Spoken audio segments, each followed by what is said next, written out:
Hyundai has finally released the 2024 Santa Fe feature and pricing guide here in the United States. And in this video, I want to run through all of the available trim levels in this next generation Santa Fe, all of the changes to packaging in those available trim levels in terms of features and options, go over the changes to the powertrain and drivetrain configurations, as well as cover the exact pricing information for every single trim level and package available with this next generation Santa Fe. So buckle up, there's going to be a lot of information here in this video, but without further ado, let's go ahead and get right into it. So diving right in, the 2024 Santa Fe will be available in 5 different trim levels, and those are SE, SEL, XRT, Limited, and Calligraphy, and gone is the SEL Premium. So unfortunately, if you like the SEL Premium, that is no longer going to be offered in this next generation. I think this is actually a good change and welcome change because it cleans up the trim lineup just a little bit. Those convenience and premium packages kind of got a little bit messy and hard to understand for consumers. So SEL Premium is no longer available, but the remaining 5 trims are a carryover from the previous generation. Now, in addition to this, the hybrid is going to be a carryover as well. It is going to be offered in SEL, Limited, and a new Calligraphy. So now you can opt for a fully loaded Calligraphy with either engine option available, the 2.5 liter turbo or the 1.6 liter turbo paired to the smaller battery pack and the electric motor setup.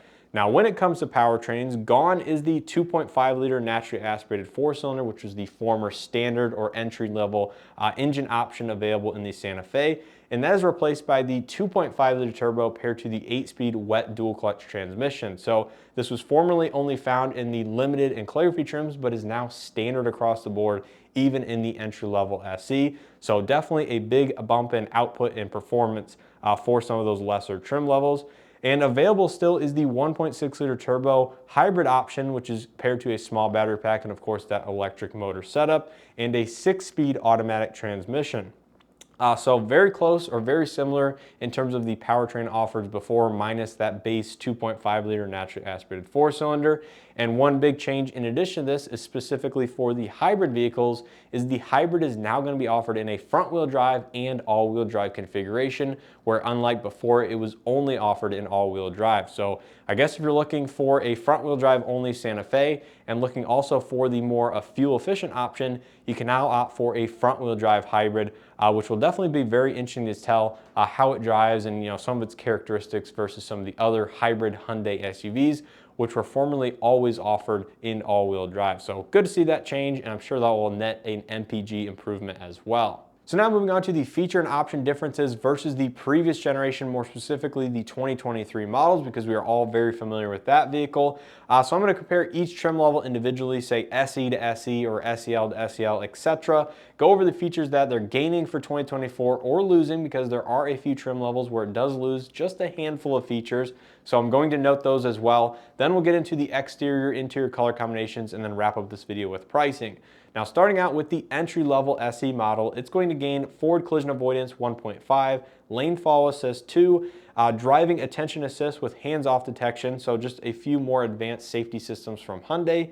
It's going to gain park distance forward and reverse, so parking sensors in the front as well as the rear of the vehicle, heated side mirrors, proximity key entry with remote start on the key fob as well as Bluelink, LED projector headlights, LED tail lamps, and LED interior lighting, acoustic windshield and front side glass, leather-wrapped steering wheel, power release second row seats, hands-free power liftgate, over-the-air software updates for more than just the map or navigation system, 12.3-inch infotainment system with the latest software from Hyundai, Sirius XM with HD radio, Bluelink, as well as standard third row seating, because as we know, the previous generation was only offered here with 2 rows here in the United States. So that's a quite impressive list already added on to the already impressive list from the last generation in the entry-level SE trim. So all of those are added to the SE over that previous model. And in terms of features lost on the SE, well, there's absolutely nothing. Which to me makes it even better of a deal. Now moving on to the SEL features gained versus the 2023 SEL, well, you're going to get H-Tech's leatherette seating surfaces, panoramic curved display for the infotainment system and dashboard, dual touch type LCD climate controls, digital key 2.0 high, which is the NFC Blue low energy, as well as ultra wideband technology. So all 3 of those technologies for digital key are going to be offered on the SEL and higher. Rear air conditioner manual as well as third row AC vents.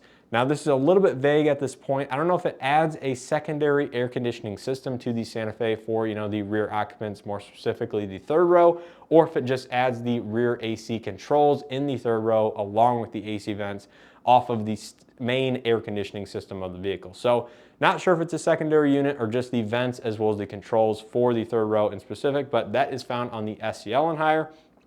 Now, in terms of the SEL features lost, this is one of the trim levels where, believe it or not, it does lose a few things, and it loses Highway Drive Assist 1, built-in navigation, as well as potentially the puddle lamps on the sides of the vehicle. So a little bit unfortunate that those are no longer going to be offered in the SEL trim, but overall, most of those features have just been bumped up a single trim or will be found on some of the higher trim levels. Now next up is the XRT in the trim lineup, and the XRT gains more of, I guess, functional aspects on the exterior and stuff like that versus more creature comforts where it already was well equipped and based on the same SEL.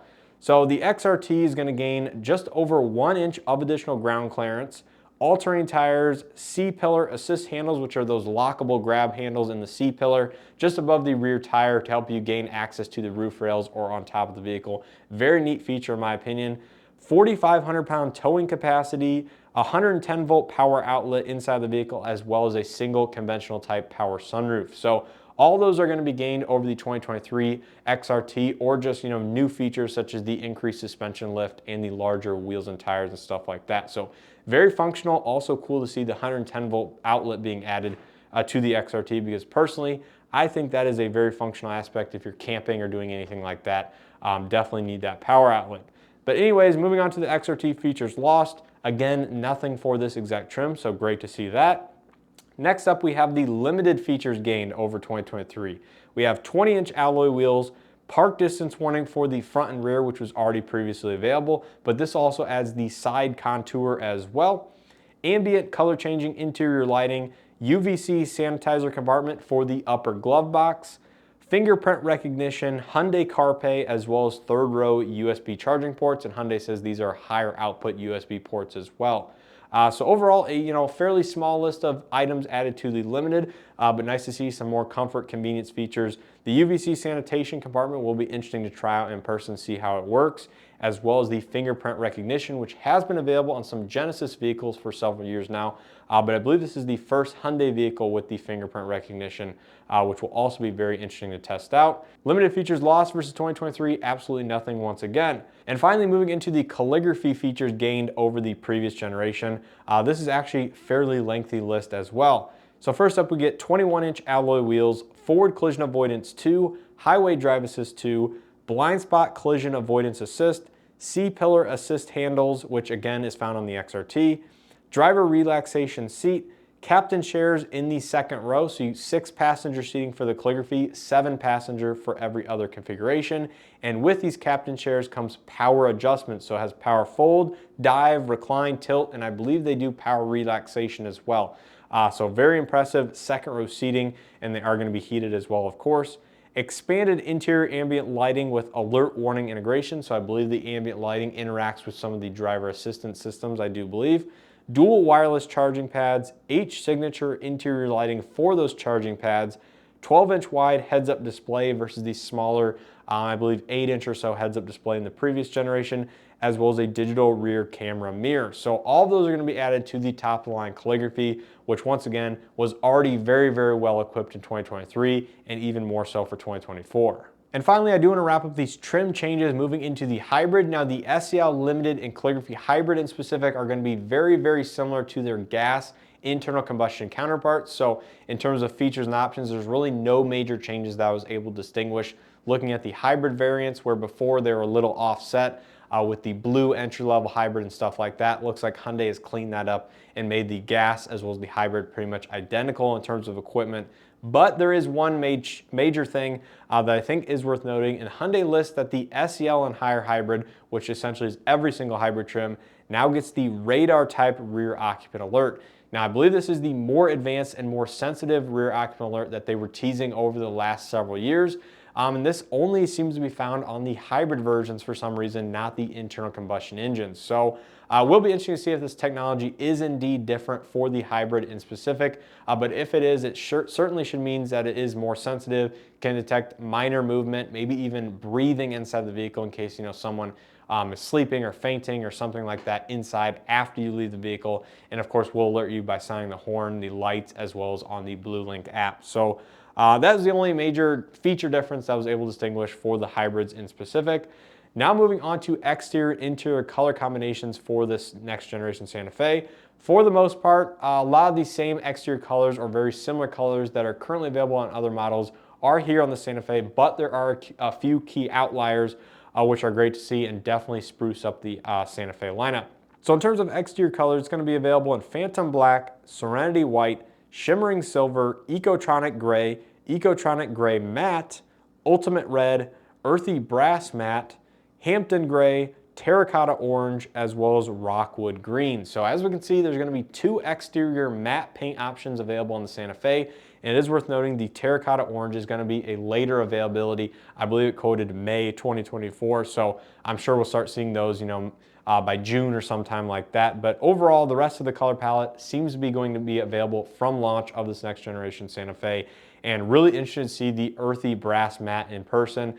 Not a huge fan of matte paint in terms of, an ownership aspect, but I do like looking at them, on the roadways or on dealership lots or stuff like that. But nice to see that they are being, offering these different color combinations for those that want them. Now, in terms of the interior colors available on this next generation Santa Fe, you're going to have black and gray, both available in the cloth as well as the H-Tex interior. Now, that is except for the XRT, which only comes with the black H-Tex. But for the most part, black and gray interior options are going to be available across the trim lineup from the base SE all the way up to the Napa leather on the calligraphy. There's going to be pecan brown only on the limited as one of the three interior options.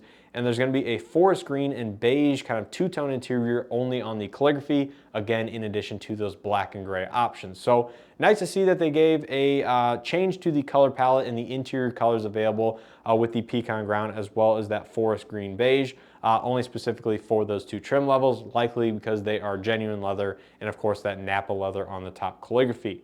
But now with all that information in mind, let's move into the pricing information, which I'm sure a lot of you guys are very, very curious about. Starting with pricing, including destination, I'm going to go through the all-wheel drive variants and subtract $1,800 if you want a front-wheel drive version available across the board, again, for the gas only or the hybrid models. The SE all-wheel drive is going to come in at $37,145. SEL all-wheel drive is $39,645. The XRT, which only comes in all-wheel drive, is $41,995.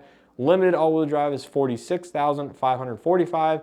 And finally, the top calligraphy is going to be $49,695 for the gasoline variants. Now, moving into the hybrid in specific, the SEL hybrid is going to be $40,145. The limited hybrid is going to be $47,045. And the calligraphy hybrid is going to be $50,195, again, including destination and all-wheel drive. If you want to subtract $1,800 from any of these prices, except the XRT, which only comes in all-wheel drive, that will save you a little bit of additional money for every MSRP, and we'll bring the calligraphy hybrid front-wheel drive under that $50,000 price point. And again, that is first time it's been offered with the hybrid powertrain in front-wheel drive. So overall, interesting pricing information. But now let's get into my personal opinion and subjective matter in terms of which one I think might be a better deal in the lineup versus some of the others, especially when you compare it to the previous generation. Now, after hearing that price point, some of you guys out there might actually be curious or thinking to yourself, wow, that actually seems like different pricing versus the equivalent 2023 model. And if you're thinking that, you would definitely be correct. Now, stay looking at the entry-level SE price point, for example. This is going to come in just over $5,000 more than an equivalent 2023. Now, I want to reiterate, you're getting a lot more vehicle for that increase in price, including the 2.5-liter turbo engine option with front-wheel drive or all-wheel drive, increased towing capacity, all of the feature and options that they added as standard equipment, in addition to the already impressive list of features and options, as well as that standard third row seating or 7-passenger configuration. So again, that may seem like a hefty price point increase, but the vehicle itself is certainly a lot more, kind of moves up in the segment into, you know, a smaller third row vehicle and should be much more usable on a day-to-day basis.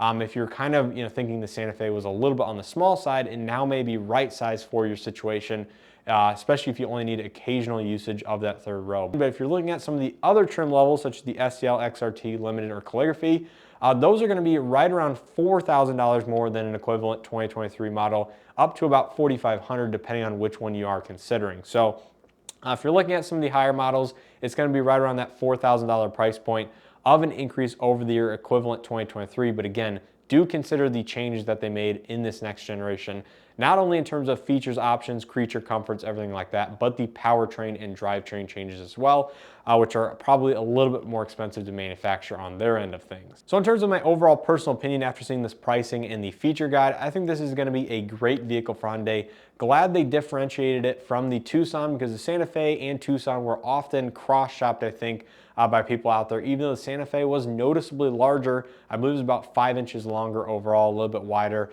a little bit more interior room. But in terms of, you know, some of the seating positions, the leg room, headroom, stuff like that wasn't all too different. So glad they differentiated it. And in terms of, in comparison to the Palisade, make sure you guys stay tuned. I will create a dedicated comparison video for the Santa Fe and the Palisade, including some of the size and dimensional differences between the two. But I think it slots in just below the Palisade, or the current version of the Palisade, quite nicely. And I would not be surprised if Hyundai made the next generation Palisade, which has been teased for 2026 model year, to be noticeably larger as well. So I think Hyundai is kind of slowly differentiating their vehicles, you know, making them just a little bit bigger in their respective segments, and hopefully getting new buyers involved in the brand. And glad they did keep the hybrid powertrain option as well and add the Calligraphy, both available with either engine option for those buyers out there that either, you know, value performance with the 2.5 liter turbo or value the more fuel efficient, fuel economic version in the hybrid. Personally, I think the base SE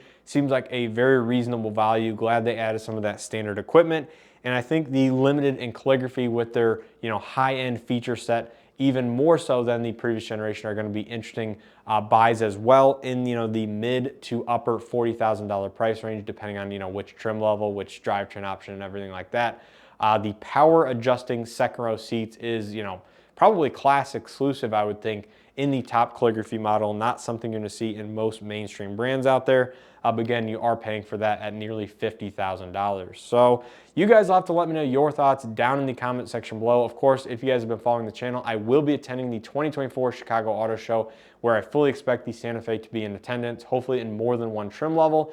And it will be nice to get hands-on and see the vehicle for the first time in person. But in terms of availability, I fully expect these to be available by March at most of your local dealerships. So definitely be in contact with your local dealer if you want to get on their early allocation list or see what they have inbound, because these are starting to ship from the assembly plant, I believe down in Montgomery, Alabama. So chances are we should be seeing these anytime now at local dealerships. And I believe the hybrid versions is coming a little bit later in the springtime. Yeah, overall, very excited to see this vehicle from Hyundai. Definitely looks unique, boxy, Land Rover-esque, if you will. Not entirely sold on that back end design, but it does have, you know, I believe the widest hatch or tailgate opening in the class, as Hyundai says, at over 50 inches wide. So if you like to do camping, larger activities, sleeping inside the vehicle, stuff like that, I'm sure this will be plenty big for all of that activities. And the new XRT is certainly at least a little bit more off-road capable than it once was. So once again, let me know your thoughts and comments down in the comment section below. If you guys enjoyed this video and or found it helpful, make sure to hit that like button below. It greatly helps out the channel, these videos. Subscribe if you haven't already. And as always, I appreciate the continued support here on the channel. So with all that being said, I hope to see you guys in the next one.